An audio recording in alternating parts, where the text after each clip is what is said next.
Gledate Gorenjska poročila na GID TV. Pravljico Muca Copatarica je napisala Ela Peruzzi leta 1957. Prva premierna uprizoritev v Prešernovem gledališču se je zgodila februarja 2008. V soboto pa bo legendarna igra doživela že kar 100. uprizoritev. Ja, to je kar velika številka. Po drugi strani je še en jubilej.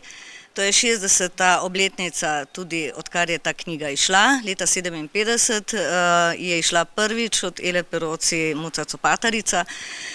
Poleg tega moram reči, da smo zelo veseli, da imamo v bistvu kar nekaj predstav, ki živijo veliko let, Muca Copatarica že 9 let, in da ne govorim o županovi Micki, ki že skoraj 17 let in ima že tu čez 250 ponovitev. In to bogati tako gledališče kot predstavo, ki jo dela živo tudi po tolikih letih. Izredno priljubljeno pravljico o skrbeči Muci so na oder pred 9 leti postavili režiserka Katja Pegan, dramaturginja Marinka Poštrah, scenograf Damjan Kavaca in drugi.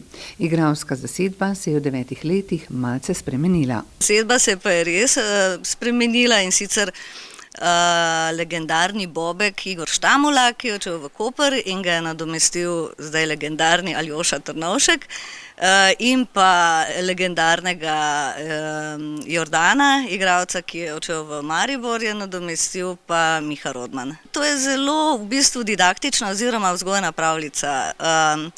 In jaz mislim, da na nek način, na zelo lep, ljubek način vzgaja oziroma govori o tem, da morajo otroci svoje stvari pospraviti, zato da jih ne bo zeblo. Muca Copatarica nosi veliko sporočil, svari otroke, da morajo biti urejeni in dosledni.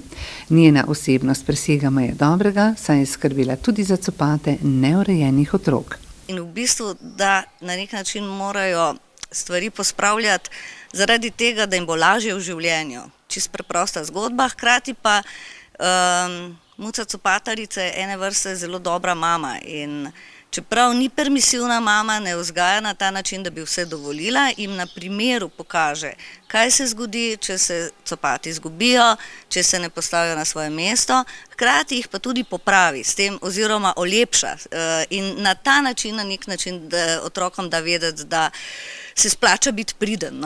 Predstava ni namenjena samo otrokom, ampak tudi staršem, saj govori o vzgoji otrok in staršem pri vzgajanju otrok pomaga. Pridite vsi, ki ste že videli predstavo, tudi tisti, ki je niste videli. Mislim, da je to predstava za družine. Otroci se neskončno zabavajo, starši pa ob njih tudi, tako da z veseljem pridite ob 17. v soboto.